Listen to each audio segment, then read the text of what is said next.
hello guys मोर चेनेलলৈ আপোনালোকক পুনৰবাৰ স্বাগতম জনাইছো আশা কৰো সকলোৰে ভাল আৰু ভিডিওটো শেষলৈ চাব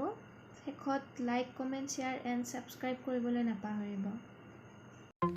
আজি বনাবলৈ লৈছো শুকান মাছৰ সৈতে কচুৰ ঠুৰি আহকচোন ভিডিওটো আৰম্ভ কৰো এইখিনি বনাবলৈ আমাক প্ৰয়োজন হ'ব জলকীয়া কেইটামান আদা নহৰু অলপমান পিয়াজ এটা আৰু তেতেলী অলপ আৰু শুকান মাছ কচু ঠুৰিখিনি সিজাই পানীটো হৰিবলৈ এনেকৈ চেকনি এখনত ৰাখি দিছো এয়া কেৰাহীত তেল গৰম হৈছে এতিয়া মই কুটা পিয়াজটো দি দিম আৰু অকণমান ৰঙা হোৱাকৈ ভাজি লম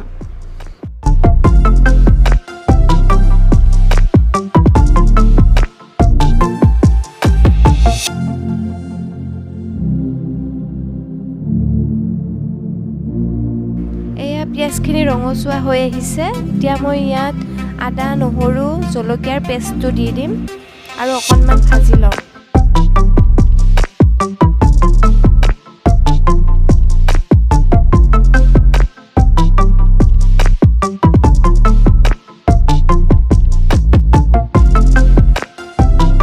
লাহে লাহে মছলাখিনি ভজা হৈ গৈছে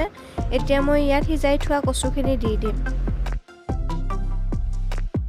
এতিয়া মই কচুখিনি ভালকৈ লৰাই লম যেতিয়ালৈকে মছলাখিনিৰ লগত মিক্স হৈ নাযায়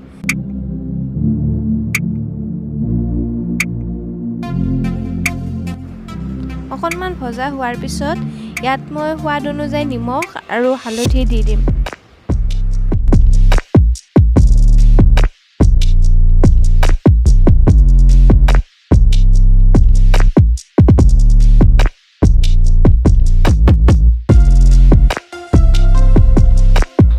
নিমখ হালধিখিনি দি ভালকৈ লৰাই লৈ এতিয়া মই ইয়াত অলপমান তেতেলী দি দিছোঁ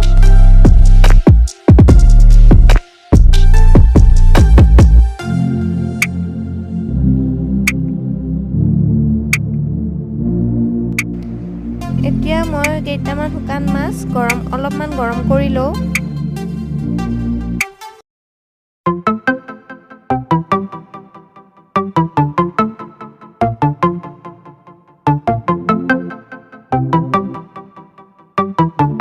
সেকি লোৱা শুকান মাছখিনি মিক্সিত মাৰি লৈ এতিয়া আমি ইয়াত দি দিম